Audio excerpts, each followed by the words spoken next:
बच्चों, मैं आपकी हिंदी की अध्यापिका आज आपको पढ़ाऊंगी पाठ्य पुस्तक भाषा भारती से पाठ 6 चींटी और हाथी। बच्चों, चींटी और हाथी को दोनों शब्दों को सुनते ही हमारे मस्तिष्क में कुछ विचार आते हैं। जैसे चींटी कैसी होती है? जोर से काटने वाली होती है, छोटी होती है और बड़ी कमजोर होती है। वही हाथी बड़ा, मोटा और ताकतवर होता है। आइए पहले कुछ कठिन शब्दों का अध्ययन करें, उसके बाद हम अपने पाठ को शुरू करें। पहला शब्द है घमंड। घमंड अर्थात अहंकार। बल, बल अर्थात ताकतवर, ताकत। परछाई, परछाई का अर्थ है छाया। तट, तट का अर्थ है किनारा। चूर चूर कर देना अर्थात तोड़ देना। मंगल, मंगल का अर्थ है भला। क्षमा, क्षमा का अर्थ है माफी। शक्ति, शक्ति का अर्थ है ताकत। ये देखिए घमंड, आपको इस चित्र को देखकर क्या दिखाई दे रहा है? इस चित्र में रावण दिखाई दे रहा है। रावण जो बड़ा घमंडी माना जाता था। घमंड अहंकार, रावण में बहुत घमंड या अहंकार था। हमें कभी घमंड नहीं करना चाहिए। इस चित्र को देखकर आपको पता चल रहा है कि यह एक शेर का चित्र है और शेर के पास बल होता है, ताकत होती है। शेर बहुत बलवान होता है। परछाई, परछाई का अर्थ है छाया। जैसा कि आप चित्र में देख सकते हैं, कुछ बच्चे इस प्रकार खड़े हैं कि सूर्य उनके पीछे की ओर है और उन्हें अपने सामने अपनी परछाई दिखाई दे रही है। धूप में हमें अपनी परछाई दिखाई देती है। तट, तट का अर्थ होता है किनारा। किसका किनारा? किसी नदी का किनारा या समुद्र का किनारा। नदी के तट पर जाकर हाथी ने पानी पिया।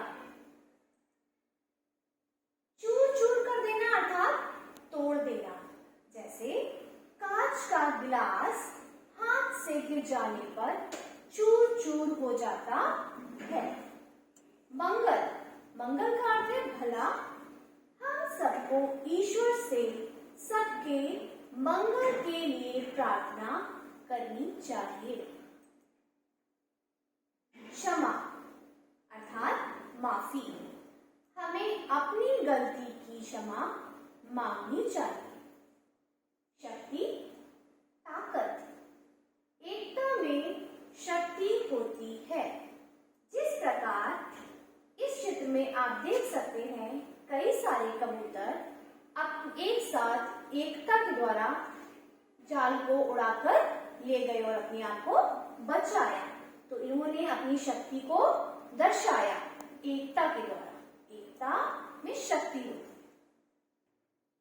कुछ कठिन शब्द: जंगल, परछाई, घमंड, सूंड, शक्तिशाली, बहादुर, प्रसन्न, शक्ति, क्षमा, नन्ही। चलिए बच्चों, इसको पढ़ते हैं। एक जंगल में बहुत से जानवर रहते थे। उनमें एक हाथी भी था। एक दिन नदी के तट पर वह पानी पी रहा था कि उसे पानी में अपनी परछाई दिखाई दी। परछाई देखकर वह बहुत खुश हुआ। वह सोचने लगा कि जंगल में मैं ही सबसे बड़ा हूँ। जंगल का कोई भी पशु मुझसे बड़ा और शक्तिशाली नहीं है। मुझे जंगल का राजा होना चाहिए। अब उसने मन में ठान लिया कि मैं जंगल का राजा बनूंगा। अब हाथी सब पशुओं को जीतने चला। सबसे पहले उसे भालू मिला। हाथी ने भालू से कहा, देखिए हाथी ने भालू से क्या कहा, भालू भालू मुझे मान जंगल का राजा हो अगर इनकार जो तो मुझसे लड़ने आ जा। भालू से हाथी ने क्या कहा कि अगर तू मुझसे ज्यादा बलवान है तो मुझसे लड़ और पता चल जाएगा कि कौन ज्यादा शक्तिशाली है। भालू तो वैसे भी हाथी से डरता था, इसलिए उसने चुपचाप अपनी हार मान ली और कहा, हाथी हमारा राजा, हाथी राजा की जय। खुश होकर हाथी आगे बढ़ा। आगे उसे एक भेड़िया मिला। हाथी ने कहा, देखिए हाथी ने भेड़िया से क्या कहा, भेड़िए भेड़िए मुझे मान जंगल का राजा हो अगर इनकार जो तो मुझसे लड़ने आ जा। भेड़िया भी हाथी से डर गया। उसने सोचा, राजा कोई भी हो मुझे क्या। उसने हार मान ली और कहा, हाथी हमारा राजा, हाथी राजा की जय। खुश होकर हाथी और आगे बढ़ा।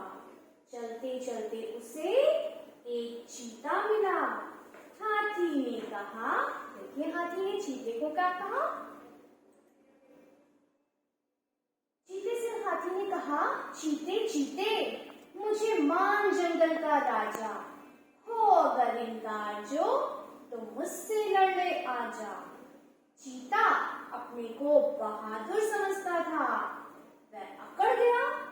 हाथी ने गुस्से में एक चिंगाड़ मारी और एक पेड़ उखाड़ दिया। यह देख चीता डर गया और उसने कहा, हाथी हमारा राजा, हाथी राजा की जय। हाथी आगे बढ़ा। चलते चलते उसे एक शेर मिला।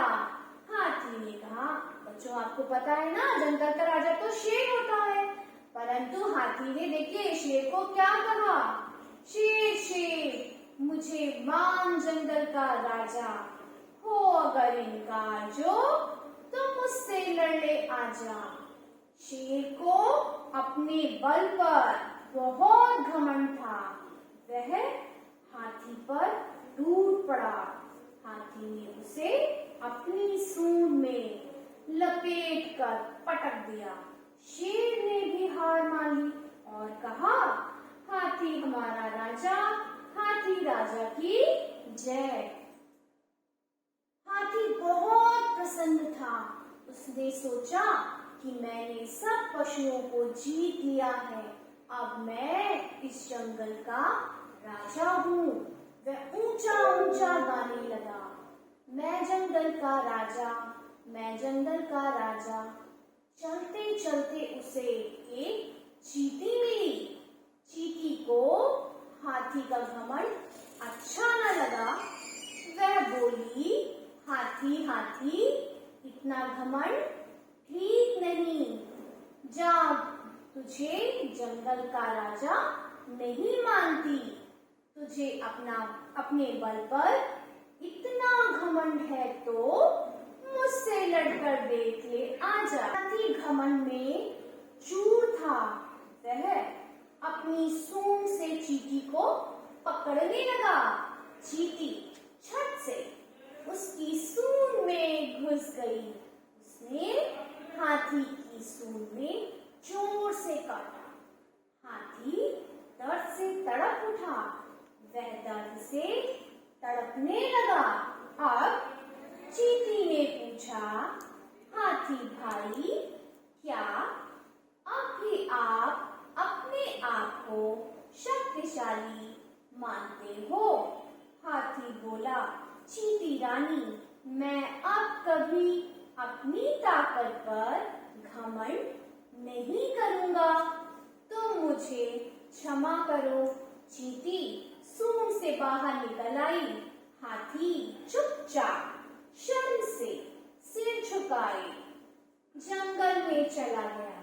इस प्रकार एक नन्ही सी चींटी ने हाथी का घमंड चूर चूर कर दिया। बच्चों, इस पाठ से हमें क्या शिक्षा मिलती है? इस पाठ से हमें सीखने को मिला, हमें कभी घमंड नहीं करना चाहिए। हमें अपनी बुद्धि से हम ताकतवर दुश्मन को भी हरा सकते हैं। आशा करती हूँ बच्चों, आपको ये पाठ समझ में आ गया होगा। धन्यवाद।